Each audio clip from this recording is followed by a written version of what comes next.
Boom, there we go. Should have all got a little prompt that we'll be recording there. And here we go.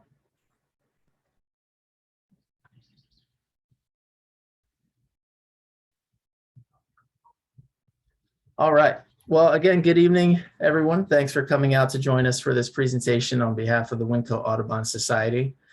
We're going to be presenting tonight about the efforts of Birds Safe Philly, which I'm sure many of you have heard of and are pretty familiar with, but we're going to give you a bit of a rundown of all that's gone on in the past year plus time, and including some of the events that led up to this program. And you'll hear from myself, you'll also hear from Stephen and Stephanie, who have been heavily involved in this program as monitors. So without further ado, we will begin our program here. So to start off, I want to acknowledge the folks who have been really instrumental in getting this off the ground.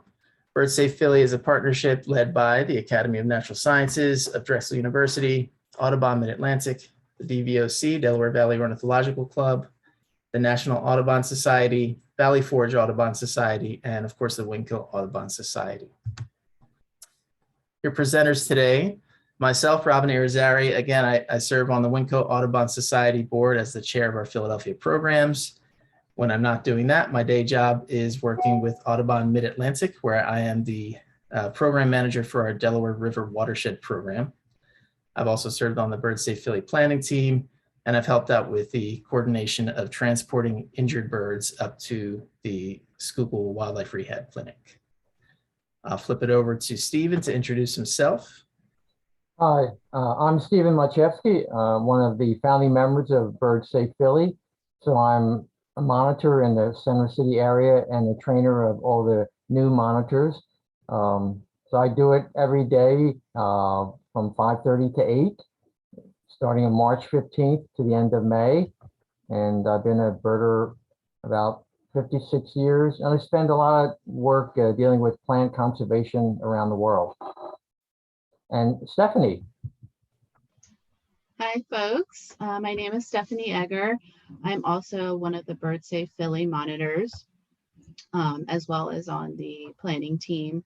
I've been monitoring for 3 seasons now, and I also do transport birds to the wildlife clinic on the days that I monitor.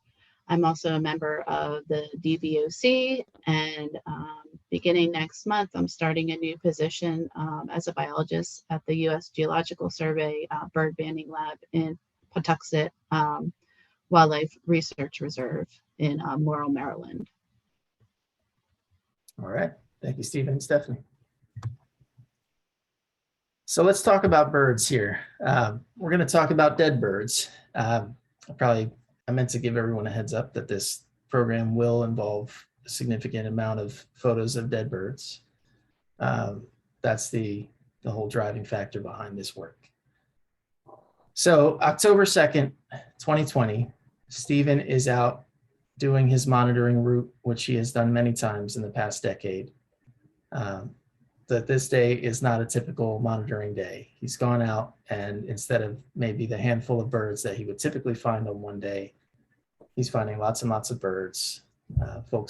Other folks working there are bringing birds to him. It turns out that day that it seems about 1,500 birds struck windows in Center City, Philadelphia in that one evening. This was a tremendously unexpected, just the sheer volume of birds that came out. And this garnered a lot of attention, a lot of media attention. The Inquirer ran this article here, Avian Disaster, 1,500 birds striking city towers in one night. Beyond this specific article, over 30 articles kind of spawned off of this incident and the efforts that came from Birds Safe Philly. So dead birds have been making headlines for a while before that as well. And you'll hear more about that specific incident from Stephen's perspective later on in the program. But many of you are probably familiar with the 2019 report, the 3 Billion Birds report, which explains that 1 in 4 birds are gone since 1970 and 2.9 billion birds gone since 1970. That's those numbers. What that means is that the overall population of birds in America is 1/4 less of what it would have been back in the 70s. And that slide has been continuing. There are a number of factors that have led to bird population decline, many factors. Here you can see some of the big ones. Cats, far and away one of the biggest causes of bird mortality, specifically outdoor cats. But windows is up there, and this is glass and structures made of glass, not just buildings, but also bus shelters, anything that a bird could potentially collide with where they can't see the glass. And then you can see some of the other causes there. Today, we're going to be specifically focusing on the windows. So window collisions have been recognized as a major threat to birds. 300 million to 1 billion are estimated to collide with buildings and structures annually in the US.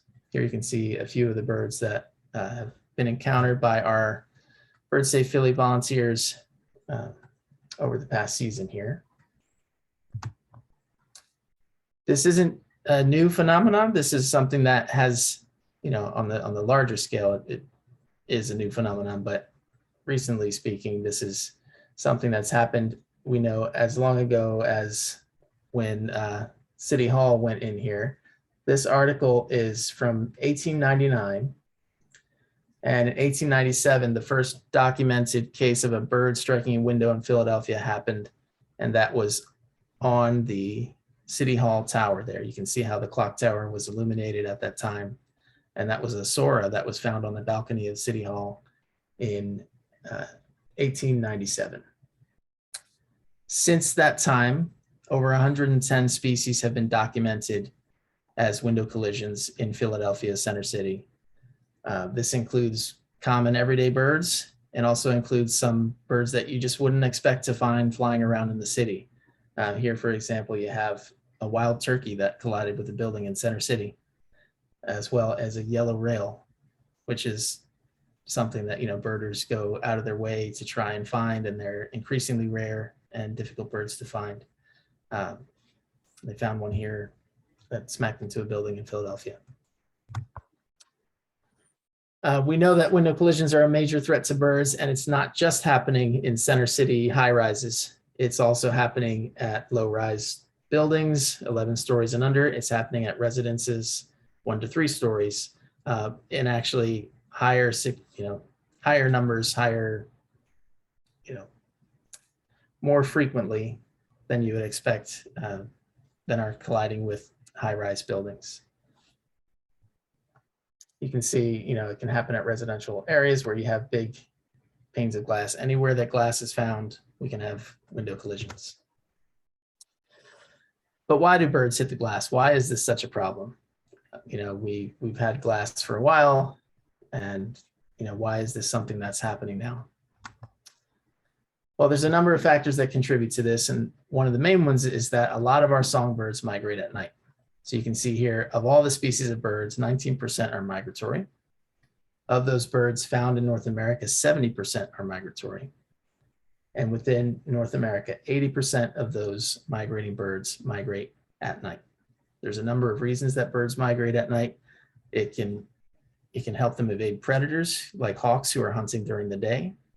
And they can travel over, paying attention to celestial cues, lights in the sky that are helping guide them on their journey.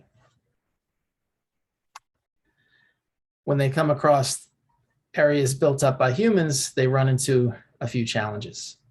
We have reflectivity and transparency are huge factors when it comes to birds having collisions with buildings.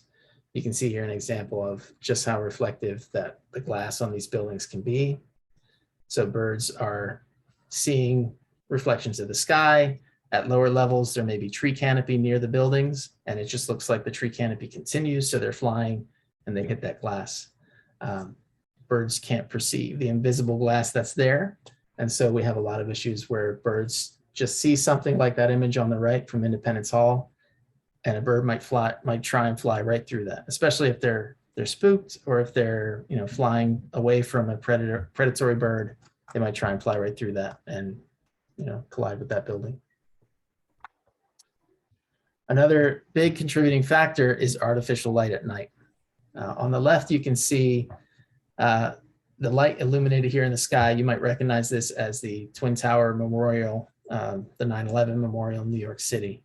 Something that they've observed is that when those lights are going, they'll have hundreds, thousands of birds gathering and just circling and swirling in those lights. Similar to, you see a moth drawn to a flame. These birds are disoriented. They're not expecting such a bright light in the night sky, so they're drawn to it. They're swirling in those lights. Thankfully, New York Audubon, other partners were aware of this, and they were able to connect with the folks who manage this memorial.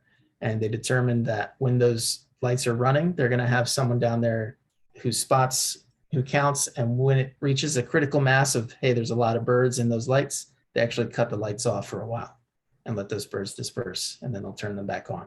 But they're actively monitoring to watch out for the birds that are swirling overhead. Another issue with artificial light at night is that it illuminates space inside the buildings. And a lot of times birds may perceive that as a place where they can find shelter, and they might, fly in there thinking that they're going to get to something like those trees, or, it may not even have to have trees illuminated within. It could just be any kind of cover, and the bird flies into that window and there's a collision. So all of this has led to the development of Bird Safe Philly. We'll give you a little bit of a context, a little background, but essentially Bird Safe Philly launched in March of 2021, and all the information that we share today, a lot of the information we share today and a lot of the ways that you can get involved will be able to be found here at birdsafephilly.org. So we want to make sure that you are aware of that so that you can check out that information for yourself, but also so that you can share and help spread the word and raise awareness for this issue. So efforts here locally really began back in 2006. And a lot of it was initiated by the Philadelphia Zoo and reaching out to partners like the Academy and DVOC and Audubon and saying, hey, we ought to get a Lights Out Philadelphia program off the ground. There's a number of other Lights Out initiatives around the country at this point, Pittsburgh, Maryland, Baltimore, New York. These sites all have Lights Out initiatives going on. But back in 2006, the idea was, hey, we should get this started in Philadelphia. At the time, it didn't seem the building managers were as interested in participating. It sounds like a number of building managers and owners really wanted us to have more information, like, hey, are birds actually hitting my building? And so that prompted these groups to work together to start the first rounds of monitoring and assessment of sites around Center City, around Philadelphia. Stephen was involved in a lot of that early monitoring, and you can see, that's Stephen there picking up a bird off the ground. Monitoring took place from 2008 to 2011, and awareness was being raised, but really between 2011 and 2022, there wasn't a lot of movement in this arena here. In 2020, monitoring resumed. Stephen was able to get back out there and start monitoring. And that's why he found himself in this position where he was on 2020, October 4th, when that massive bird collision fallout happened. If Stephen hadn't been monitoring at the time, a lot of these birds would have likely been swept up by the various property caretakers around the city, and no one really would have known the significance of this event because it would have been diffused over such a large area and likely not reported. In 2021, prompted by this incident, DVOC, Valley Forge Audubon, Wingcoat Audubon, Academy of Natural Sciences, Audubon Mid-Atlantic, all these partners got together and said, we really, there's a lot of momentum about this really raised awareness of this issue across the city. And the decision was made, hey, this is the time to really get together and work on this, to have a concerted effort towards this Lights Out program, this Bird Safe Philly program. So in March 2021, Bird Safe Philly was launched. I'll share that the article that went around featuring that picture there with all the birds laid out. That photo, this story has made it all around the world. I'm sure Stephen will share more details about that. But we were seeing reports coming in from all over the world sharing this story about what happened in Philadelphia that night. Other notable things to mention about that time frame when things were getting developed. In 2011, Audubon, the zoo, the American Birding Conservancy, and partnering with a few local architects worked to develop the first LEED credit, and that would be Pilot Credit 55, which specifically addresses including bird collision prevention measures in your LEED certified building. In 2017, the Bird Collision Working Group was formed, and that was a partnership of Winco Audubon, Lehigh Valley Audubon, Audubon, Pennsylvania, and they were developing bird collision education materials, presentations, having volunteers really help to get those presentations out, in front of people to really raise awareness about this issue. So there had been work happening in between that more quiet time, but the monitoring that we're going to be talking about today really started, this level started in 2021 here with the Bird Safe Philly launch. So with that launch was the first Lights Out initiative, the official Lights Out Philly that year, 2021, April 1 through May 31st and August 15th through November 15th was the first formal run of Lights Out Philadelphia. This involved our partners reaching out to specific building owners, property owners, these major buildings downtown saying, hey, will you team up with us? We want to make sure that the lights are going off at midnight. Any unnecessary lighting, if we can cut that down, it's going to save a lot of birds. So we had a lot of folks participate in this inaugural year. It was really exciting to see just how many folks joined in and helped out with Lights Out. We also had an exciting resolution passed. It was a pretty neat thing to see that City Council specifically acknowledged through this resolution the efforts of Bird Safe Philly and how significant an issue this is in the city of Philadelphia. When you look at the participation in Lights Out, we had a total of about 41 commercial properties, 53 residential properties, and 6 municipal properties participating. They fill out a form and participate through the Lights Out Philly link on our Bird Safe Philly website. It's nested in there. There you can see what that kind of looks like. Some of these before and after photos have been really helpful in just seeing how effective this has been. At this point, I want to kick it over to Stephanie, who will talk about bird safe monitoring and walk us through a bit more of what our monitors are actually doing out there on the ground. Stephanie. Thank you, Robin. I'm just going to give an overview of monitoring, what we do and how it works. As Stephen mentioned, I believe we are monitoring during spring and fall migration. So March through May for the spring and August through November for the fall. And we are out there collecting dead birds and injured birds from downtown Philadelphia in 2 areas. And we monitor from 5:30 in the morning till 8 o'clock in the morning. Next slide, please.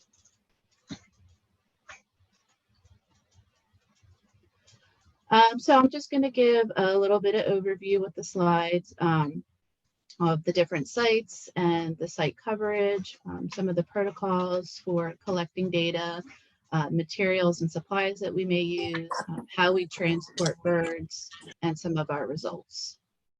Next slide, please. So these are just 2 route maps of our defined monitoring routes. On the left, we have the Independence Hall survey area. This includes the Liberty Bell Center, Independence Hall Visitor Center, and the National Constitution Center. And on the right, we have the downtown area, the Comcast Center, and some of the surrounding buildings like Mellon Bank, Blue Cross, and Logan Square. And for coverage, as I mentioned, we're doing this during spring and fall migrations. And for the Independence Hall site, we have a monitor every day of the week in the mornings. But at the Center City site, we have Stephen who covers this route by himself 7 days a week. So that's a lot of dedication on his part. Next slide, please. Here's just one of the buildings from the Independence Hall area. This is the President's House. Robin had already mentioned how this structure is very transparent for the birds. And I actually just had a bird hit the President's House on my monitoring day this week, a common yellowthroat that's at the top. And it was just laying there where my clipboard is. If you looking directly above where the clipboard is, it looks clear. I mean, you cannot see that glass very well at all. So the bird just, ran right into it. Next slide. Here's just some shots of the Independence Visitor Center, and if you haven't been down there, it's a long building with many windows and a nice grassy area and trees across from it. So you can really see the reflection of those trees in the windows in the mornings. We can have birds. We can find birds in the grass, on the sidewalk, on the street. So you really have to take your time when you're monitoring in the morning.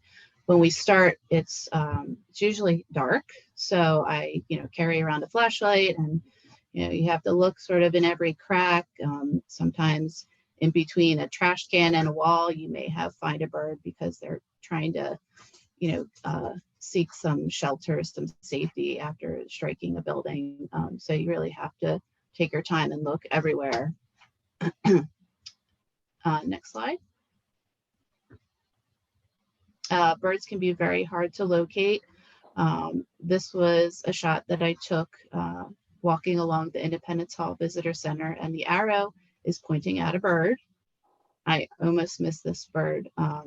We have a common yellowthroat male that was in the grass that had struck that window there. Next slide. The birds can crash into the windows, and I commonly find them on the windowsill at the Independence Hall Visitor Center. This was a song sparrow, actually 2 different song sparrows that had hit this windowsill, or hit the window and landed on the windowsill. The other building that I monitor is the National Constitution Center. You can see the front of it. It's actually full glass, 2 stories, top and bottom. There's also glass on the east side of the building, so we usually walk around to that side as well. And I took a picture of this common yellowthroat, and this bird had struck the front of the National Constitution Center, and I just thought it just looked sort of magical in a way. I mean, I don't mean in a positive way, but it was like the early morning. I was just really feeling a lot of sympathy for this bird, and I just wanted to capture its beauty in the early morning light. Next slide.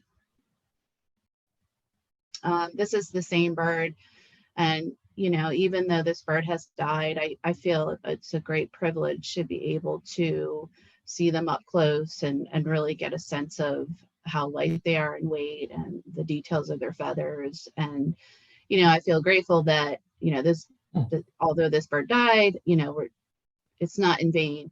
We're taking it to the academy for processing. We can learn something from these birds.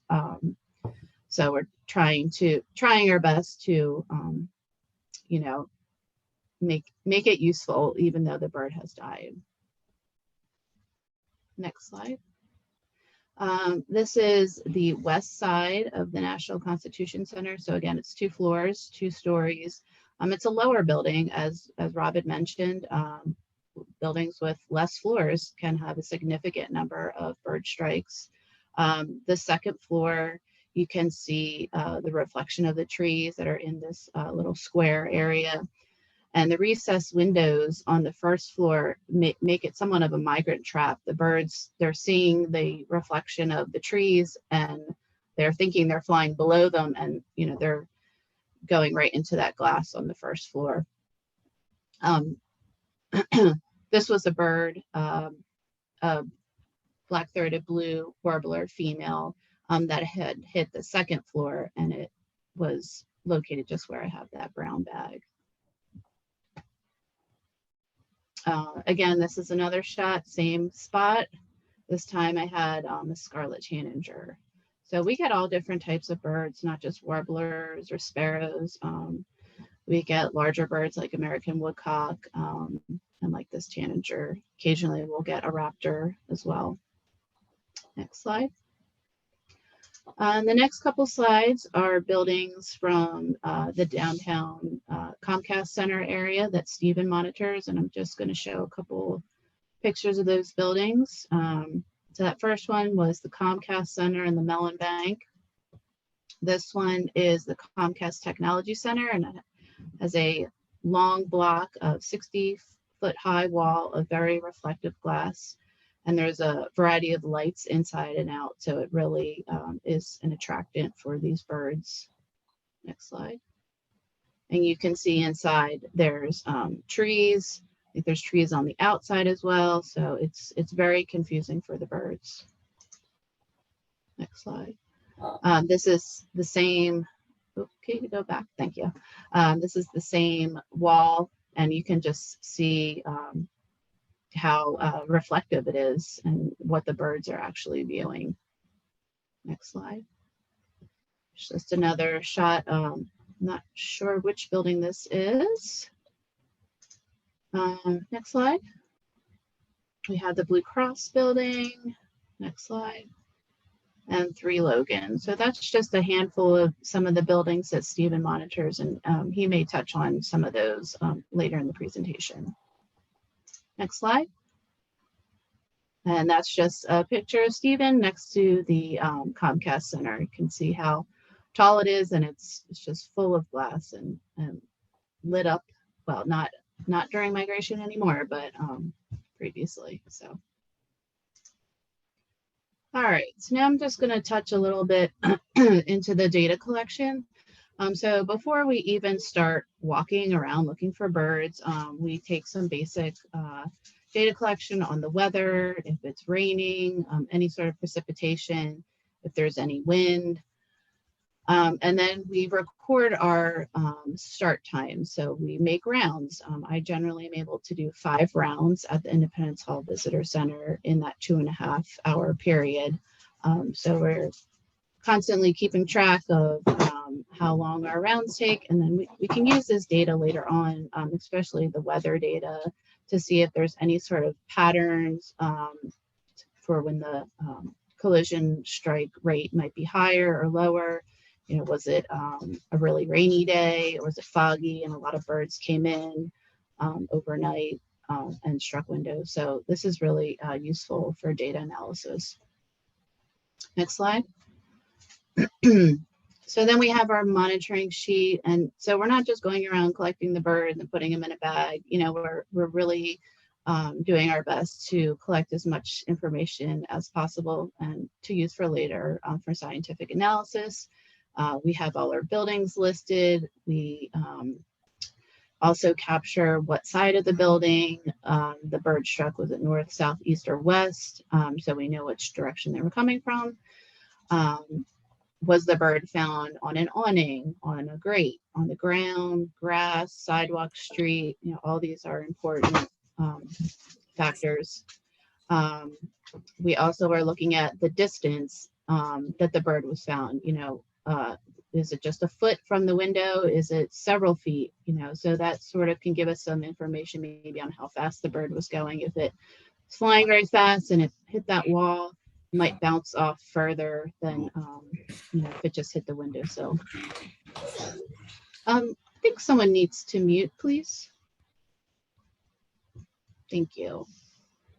And then finally, we mark down the time, the date, the species, and the condition of the bird. It was dead, it was desiccated, injured, or maybe it was a predated bird. So maybe we just found a wing or something, so a body part. Next slide.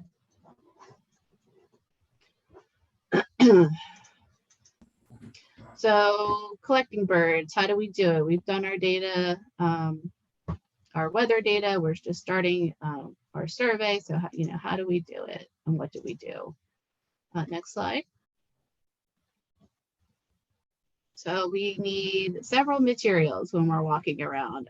We have plastic Ziploc bags, and I'm just going to hold up my bag here. I don't know if you can see me on the screen, but I have Ziploc bags of various sizes because not all the birds will fit in a small Ziploc bag.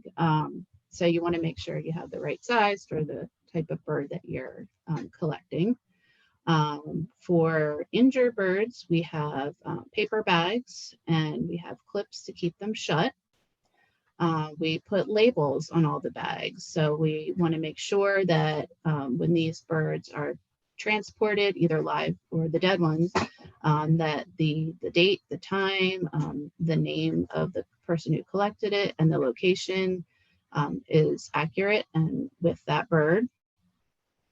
Sometimes you may need to use a field guide to identify the birds, especially some of those migrating warblers, the female birds, or the male birds that haven't come into breeding plumage yet. They can be very hard to identify. And sometimes we have to take safety and other considerations. We have vinyl gloves in case, for like the bird flu that's going around. We haven't seen that in songbirds, but just extra precaution, hand sanitizer. Sometimes we find bats, so you want to have some thicker gloves or some sort of way to get an injured bat in that paper bag. And it's really also helpful to have the wildlife clinic numbers on hand. Sometimes you come across a mammal. I had a sick possum, and I wasn't really sure what to do. So it's just always good to have those contact numbers on hand. After we collect all the birds, so we're making our rounds around the buildings, we get our live birds or dead birds. We're going to take the birds to the Academy of Natural Sciences, and the Academy prepares these birds. They preserve them.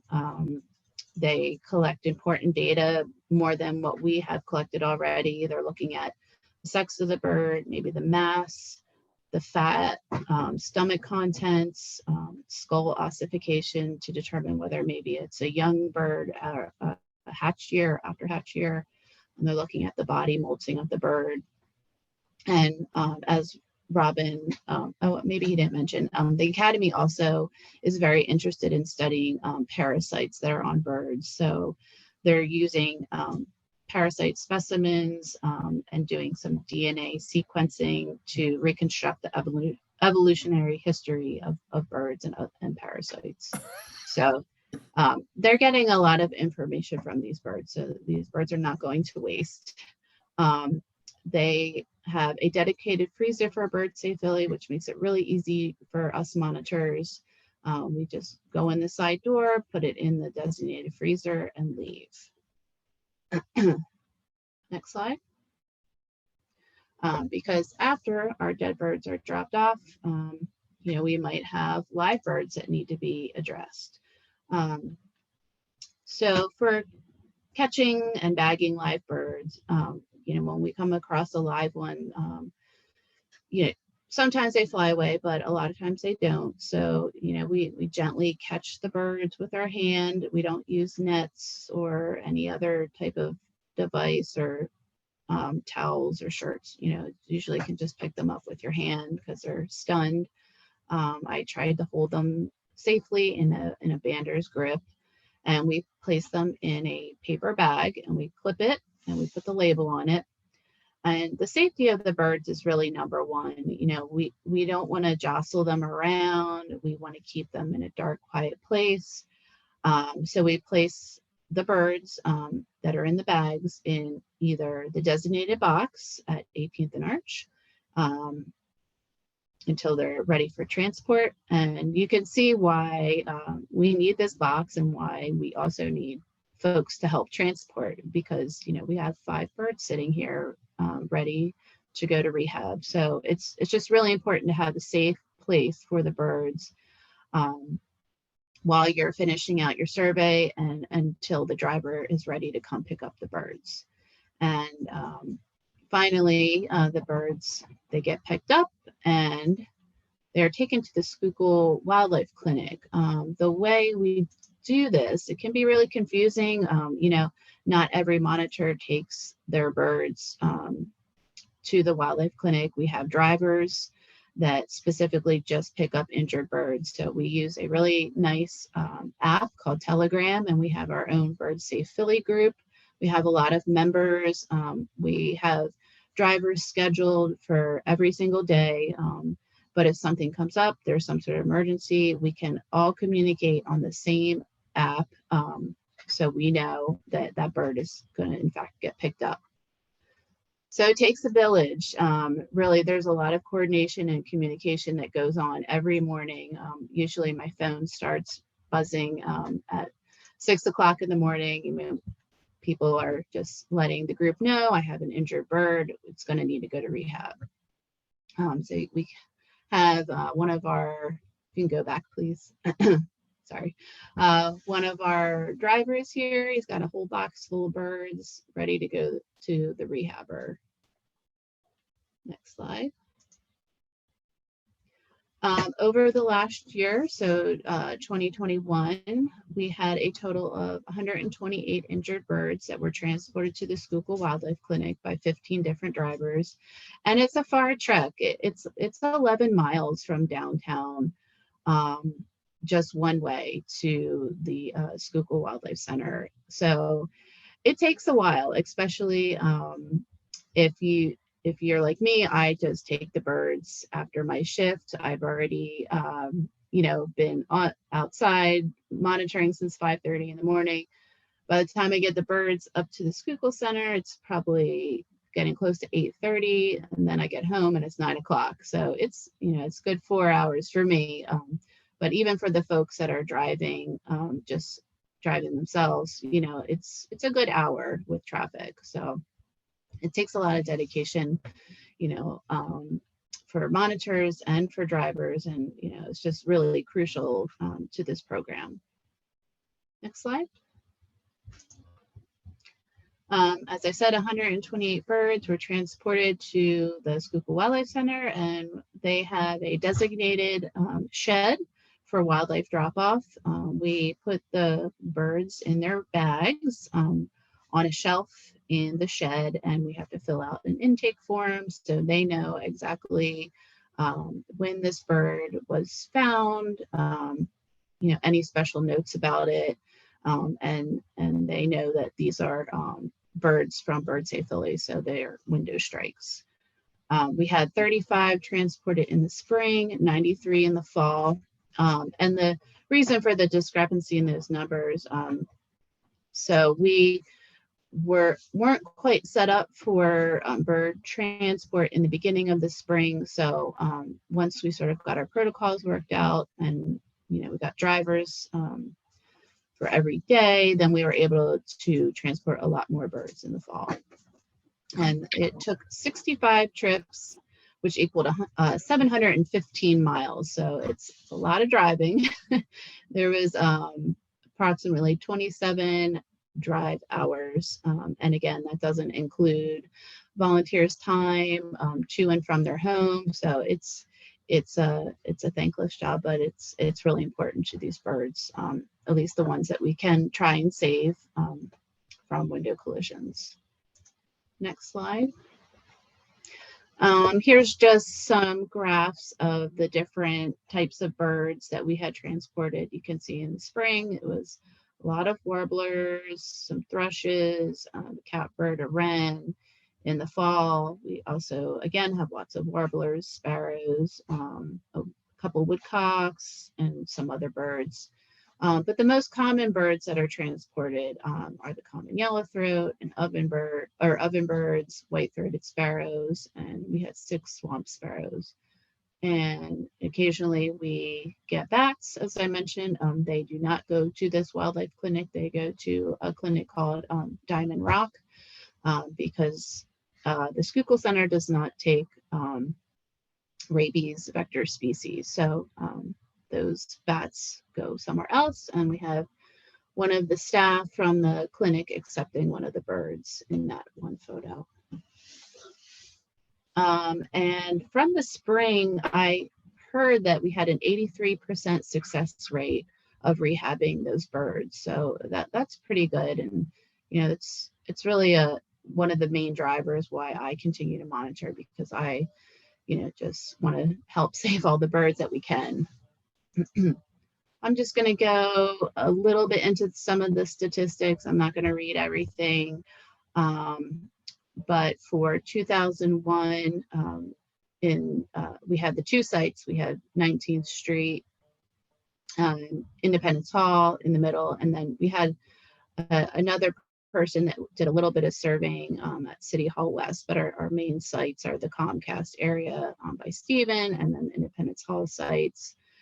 So it was 276 days of surveying, 800 hours, 550 hours were done by Stephen alone, over 183 days total. And he's calculated that he has walked 1,281 miles. So basically he walked to Key West with all the monitoring that he's done. At the Independence Hall site, we had 225 hours of monitoring and 84 days total. So Stephen is generally out there a little bit before the other site gets started, and he will survey until basically he's not catching or seeing any birds. Next slide. I'm just going to touch on a little bit of the species that we encounter. In total, we had 899 individuals. 75% of those were dead from 69 species. We have 20 warbler species, 5 sparrow species, 5 thrush, and 5 woodpeckers. From Stephen's location, we had a total of 678 birds from across 69 species, and from the Independence Hall, we had 203 birds across 33 species. And just some of our top species that strike birds are ovenbirds. If you can click on that slide, please. There we go. Ovenbirds, white-throated sparrows, common yellowthroats, black and white warblers, but we also have non-migratory birds like this cardinal that also strike the buildings. Next slide. Oh, that's it for me. So I'm going to turn this over to Stephen. Okay, thank you very much. That was a really fantastic introduction to what we do. Thank you to you and also to Robin. It was fascinating to hear all those facts and take some time to process all of that information. So, so let me tell you about this picture and about what I've been doing. So I started doing this about 14 years ago in 2008 to 2011. And then I've gotten heavily involved in the conservation of gesneriads and begonias around the world. And then a friend said to me, "Hey, what are you doing about your first love, birds?" And well, guilt can make you motivate you and do a lot of things. So I decided I wanted to start monitoring. And then, you know, COVID came and I didn't want to go out in the spring of 2020, but I phoned Keith and I said, I'm going out in the fall of 2020. So I'll tell you more information about this picture. This is from October 2nd, 2020, a day I will never forget. It started out as a regular day. It was kind of a little drizzle, cloudy, foggy day. And I was doing my usual routine of, you know, looking looking all over the streets, the sidewalks for birds, finding a number of birds at each location. And then I would bag them and document them, and then there would be more, and then there would be more and more. It was kind of surprising. There seemed to be a lot of birds today. And at one point, I just didn't realize that I had kind of come upon or discovered this catastrophic mass kill in Philadelphia. You can go back to the first slide. And so when really thousands and thousands of birds died on the streets of Philadelphia, there were people I ran into who were walking from City Hall to like the Comcast area, and they were telling me that the streets were littered with dead and dying birds. A stranger stopped me and brought out her cell phone and showed me a picture of a yellowthroat that landed on her handbag. I'll show you that a little bit later. It was starting to become a bit overwhelming to see, this death everywhere. And people started asking me, what's happening? It seemed like birds are just falling out of the skies. So I kind of felt like I was some kind of a war correspondent. I couldn't stop what was going on, but I certainly wanted to document everything. So I'm going to share a story about this photograph. This was taken on Cuthbert Street on the south side of the Comcast Technology Center. So I was collecting some birds, and as Stephanie said, bagging each one individually, getting a number, photographing them. And then Jose Martinez, one of the custodial staff, came by with his dust bin, which was filled overflowing with living and dead birds. And he comes over to me and just dumps all the birds in front of me, a pile of living and dead birds. I was in shock. And part of me was just really upset about all these birds in a pile. And then, I don't know why, but I just remembered a letter from my sister, who was a triage nurse in Vietnam, in Cu Chi, in '69. And her job was to kind of separate the living from the dead and who they could work on. And so I just started separating these birds, and I'm into this format. And then I took a picture of it, and then moved on to the next location. I ran out of bags. I had boxes of them, but I ran out. So I had to go to the store and buy some more boxes. And then I phoned Keith Russell, who's program manager for urban conservation for Mid-Atlantic Audubon. And I told him what was going on. I didn't really understand what was happening, but I told him I had never seen anything like this. There were birds dead everywhere.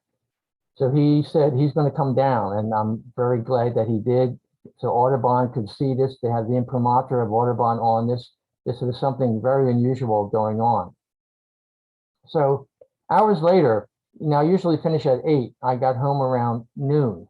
And of course, I didn't know what had just happened. I was just on automatic trying to collect all these birds. And I got on the phone, and people said, oh, you should call Inga Saffron from the Inquirer. And I did.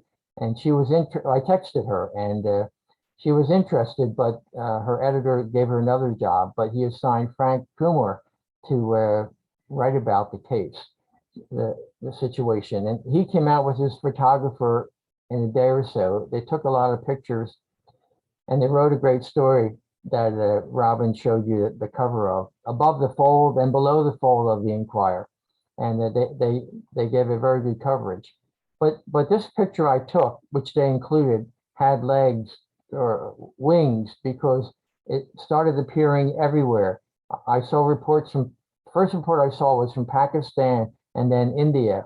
And then someone used it on the blog in China, and it was all over Europe, South America, Africa, Australia, New Zealand, and all the TV stations, CBS, CNN, the BBC covered it.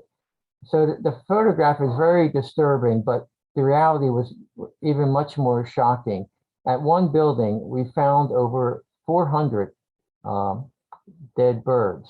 And so that kind of horrific event triggered something, and it began with the creation of Bird Safe Philly, and then Lights Out.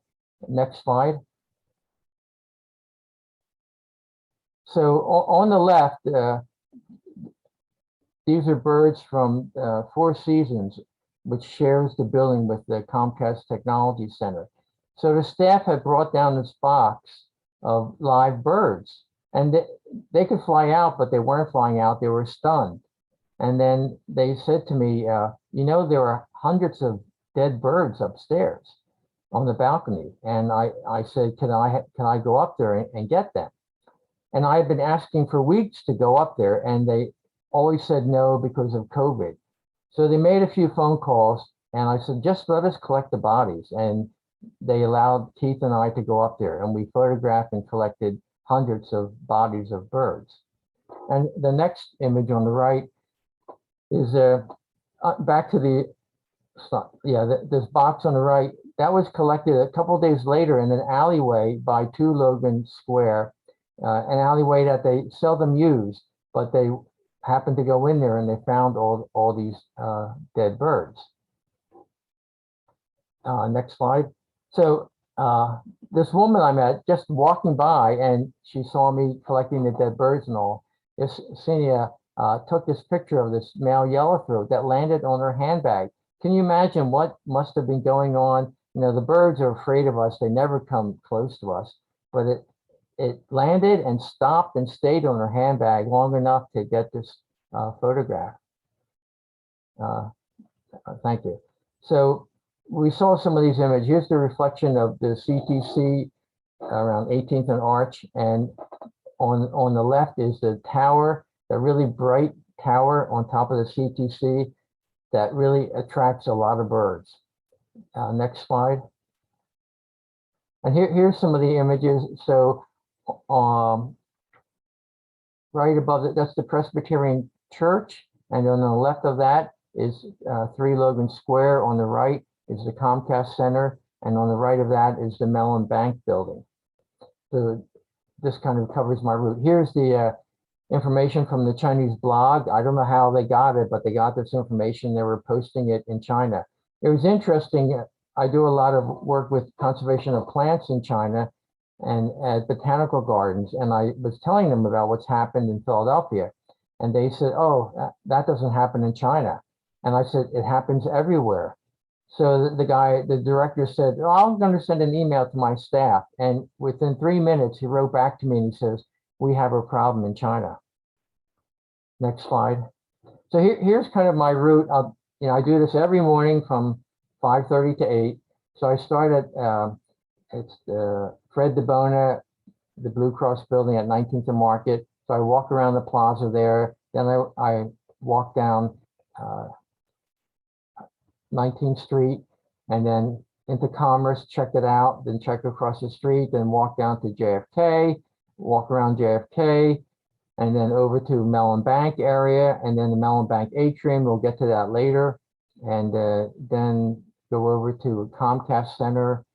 And the southwest area of the Comcast Center is really a deadly area. Then the Presbyterian Church, they have a modern glass facade. And then I go back around Comcast, the EPA, then 3 Logan, and then 2 Logan, and then back to the Comcast Technical Center, then back to 10 Penn Center. And on the second trip, I go out to Sister Cities Cafe, which is near the cathedral, and we'll talk more about that later. Next slide. So I'm out early because all the staff, like the maintenance crews, start at 6 a.m. And the people from the Center City District start at 6. And they have these mobile vacuum cleaners that are sucking up anything. And so they can pick up the birds too, which you don't want. So, let me give you a little background. Years ago when I did this, from 8 to 11, it was a different situation. A lot of people didn't appreciate me walking around early in the morning. Maybe it was closer to 9/11. It was kind of confrontational. They would call the police on me. They threatened me. They didn't want me taking any pictures. And they told me horrific stories of workers telling me that they would sweep up stunned birds and put them in the dumpster, in the trash. And because their bosses told them they couldn't take them and put them in the garden. Anything around the building was considered litter and trash. I would talk to the managers and try to convince them not to do that. Something happened between 11 and then 20 when I went out again, and we have developed really very good relationships with all these people.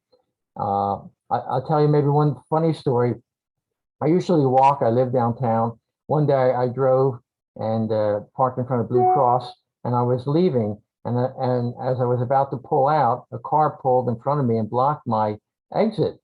So I rolled my window down, and they announced that they were the police. And they said they had been watching me. They had a report that there's a terrorist checking out the building. And so I told them what I do. And then a very strange thing happened. They said, you know, you look really suspicious the way you're taking pictures and walking around.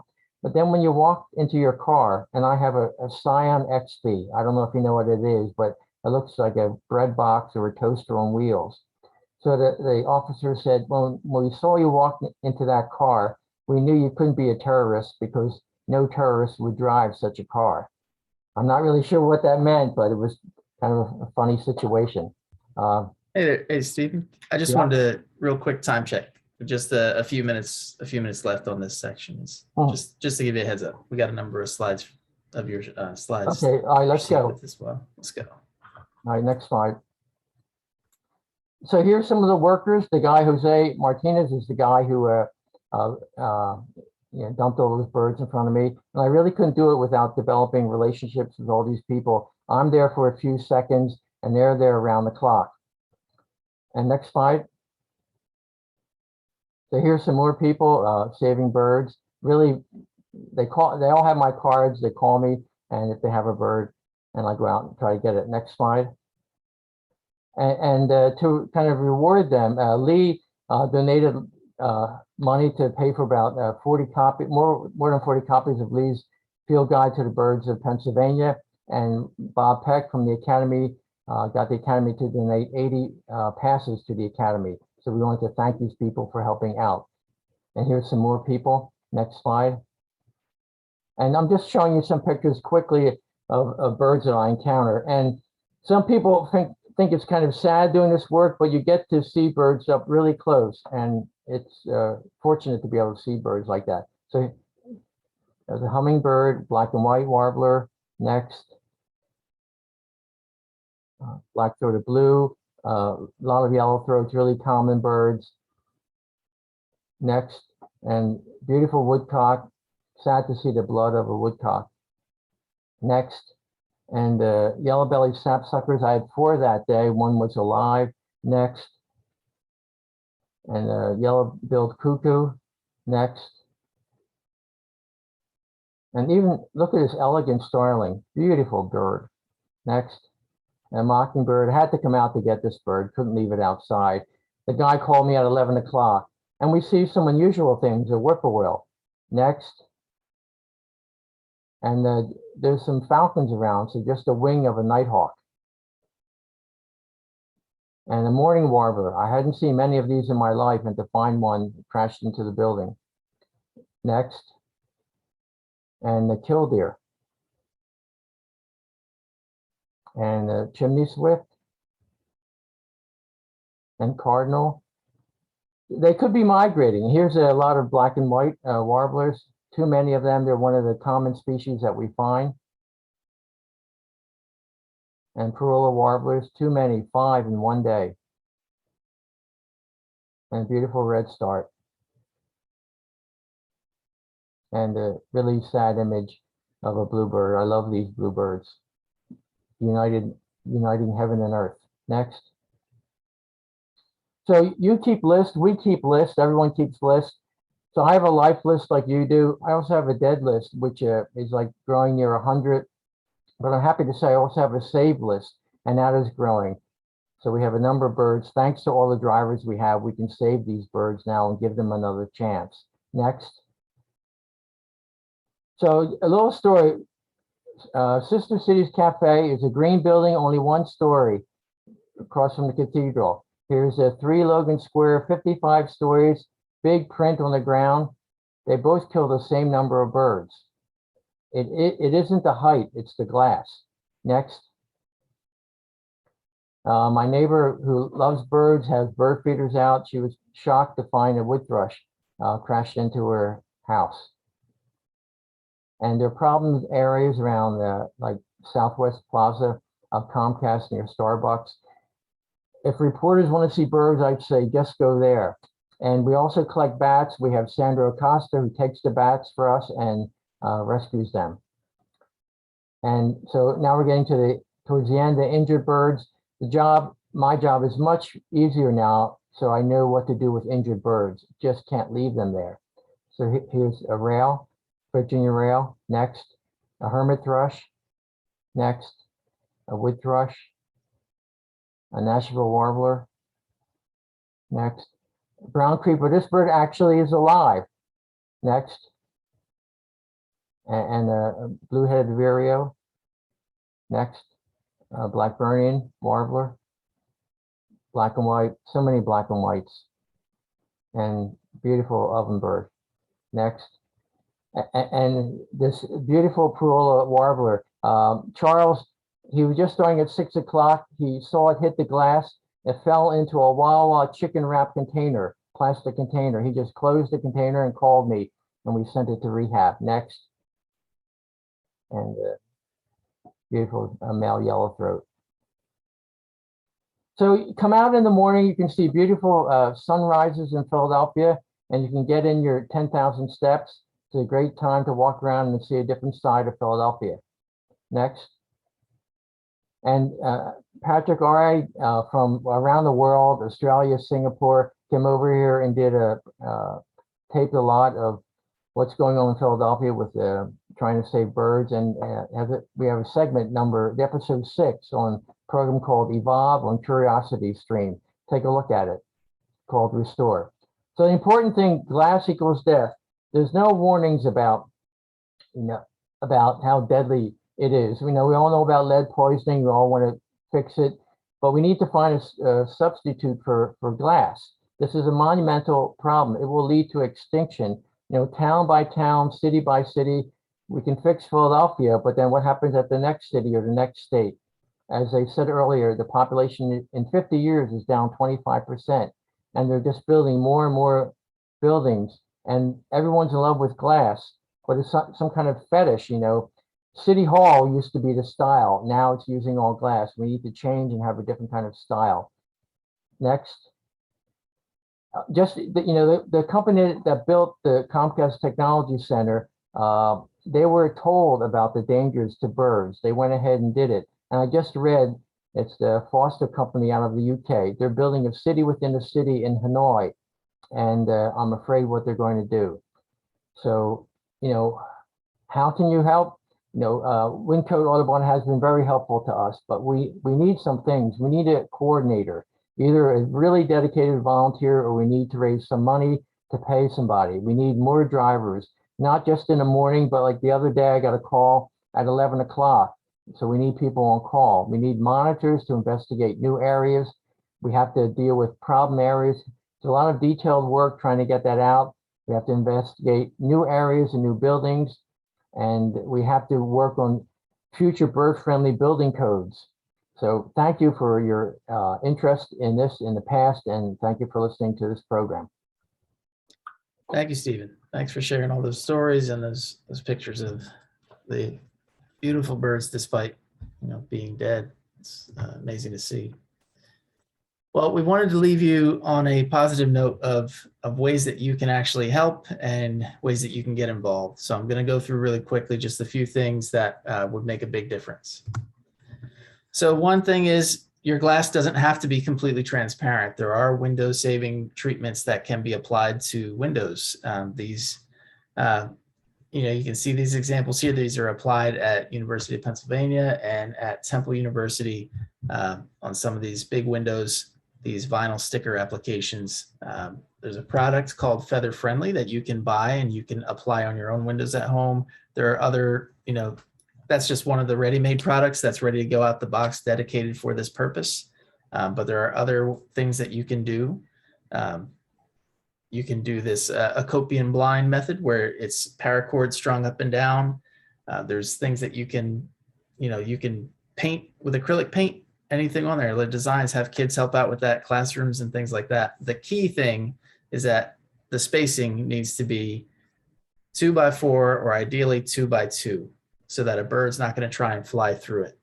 You see up there in the top corner that raptor silhouette. We know a lot of people, these are popular and a lot of people thought that might help. It's not working. It's not showing to work. The bird doesn't recognize it as a raptor. They just try and go around that blob on the window and still smack into the window. So 2x2 is going to save more birds. If you want to see some of these in action, the Acopian blinds and a lot of these other methods are actually installed at the Discovery Center. So it's a great place to look at a bunch of these different applications side by side, the Discovery Center in Fairmount Park. So applications on the outside of the windows, they need to be on the outside. If it's on the inside, you still have the issue of reflectivity and the birds might not even see the dots. They still might see the reflection of the tree. So outside of the window is the way to have that application installed.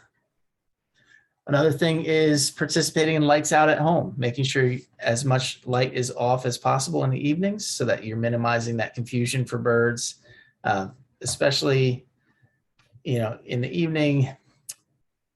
Looking here at these lighting fixtures, the key thing is that these are downward facing lights. We're not uplighting into the sky, up into trees that can just become, more confusing and throws more light into the sky. What we can do is make sure that lighting is very targeted to where you need it, on paths, at the doorway, and if possible, set that stuff up on timers or sensors so that it's only coming on when absolutely necessary. Do what you can within, what's reasonable, what's safe. Blinds on the curtains and windows also help to make sure that light from inside the house, you might need lights on in the evening, it's not escaping and contributing to this problem. Basically save money on energy, save birds, save the planet, right? You can sign up, you can take a residential pledge on birdsafephilly.org. Whether you're a commercial building, residential, or a municipality, you can sign up and take that Bird Safe Philly pledge right on birdsafephilly.org. Another way that you can participate is by using the iNaturalist app. You can join the Bird Safe Philly Bird Strikes project. iNaturalist is a free app. You see a dead bird on the ground, you take a photo of it, or if it's a live bird, dead or alive, you take a photo of it. The app will capture the location, the timestamp, and that becomes a piece of data that can be referenced by scientists and researchers and general, folks who are just curious about where these birds are being found. You can see there so far, 469 observations have been reported. I'm trying to look beyond my computer, sorry. Over 70 species, at least 70 species found just through this iNaturalist project. So thank you to all the folks who've contributed to that. And you can see some of the pretty interesting species that have been found, even a belted kingfisher, middle of Center City, Philadelphia. Eastern whippoorwill, very uncommon in Philadelphia to ever be seen, but this one was picked up in a garden bed alongside one of these buildings. Another way you can help us out is by raising awareness. Tell folks about this issue, share the birdsafephilly.org website. This is a great project that was done by Victoria Sindlinger, local student. She has developed this art project that has gone around to a few places. It's origami birds, and there's one representing every 10 birds that were found that day, October 2nd, 2020. So this is 150 birds that we installed together at the Discovery Center, climbing up a ladder a lot and getting all those birds up. But prior to that, Victoria actually sought out and received permission to have this installation of birds at places like Logan Square there, in front of some of these major buildings where these strikes are happening. There's signage. It's a great way for people passing by to get a sense of what's actually happening. But help us tell that story. Make sure that people are aware of what's going on. Again, stop in at the Discovery Center and see some of this for yourself in person. And you can see the window treatments on the windows behind them there as an example. And lastly, you can also consider donating to causes that are going to help out with Bird Safe Philly. So any of our partners there, I will say Winco Audubon has a dedicated bucket if you donate, and it's specifically for Bird Safe Philly. That money will go into, that line of our budget for Bird Safe Philly funding and support. And you get a cool spiffy volunteer Bird Safe Philly badge. And we definitely want to thank folks. We even had a few folks volunteer specifically so that we could really show our appreciation for our volunteers and host a special event just for them, bring them out, share these stats with them after the season had ended. So thank you to everyone who has contributed so far and to everyone who's made this possible, especially our volunteers and anyone who's just been donating and helping us spread the word. At this point, that concludes our program for you for this evening. And we wanted to open it up to a few questions. We have just a few minutes that we can get some questions in if anyone has any. And Stephanie, Stephen, and I will do our best to try and answer those questions for you. And I also want to say thank you to, there's a number of folks I see in the participant list this evening who are very active in Bird Safe Philly. So thank you all for showing up and tuning in. All right, at this time, does anyone have any questions?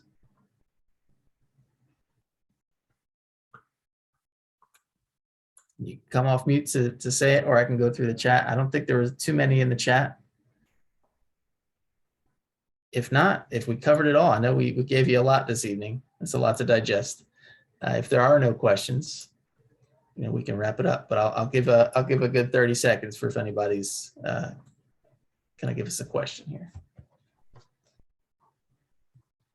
And I'll just mention again, birdsafephilly.org is the website that you want to be checking out. And birdsafephilly@gmail.com if you have any questions, if you want to volunteer, if you want to get more involved, shoot us an email there, and that'll get flipped to the appropriate person within the leadership of Bird Safe Philly to get your questions answered. All right, folks. Well, if there are no questions, then we'll just go ahead and adjourn the meeting. Thank you, everyone, for coming out to our final Winco Audubon program of the season. And we'll look forward to picking up programming again in the fall at the Upper Dublin Public Library in person, but with some Zoom capabilities for folks who feel so inclined. Thank you all. Thanks for coming out. Thank you. And I'm going to Thanks, everybody. Thank you so much. stop share. There we go. And where's the recording? Well, thanks, Bernice. I see Bernice on there.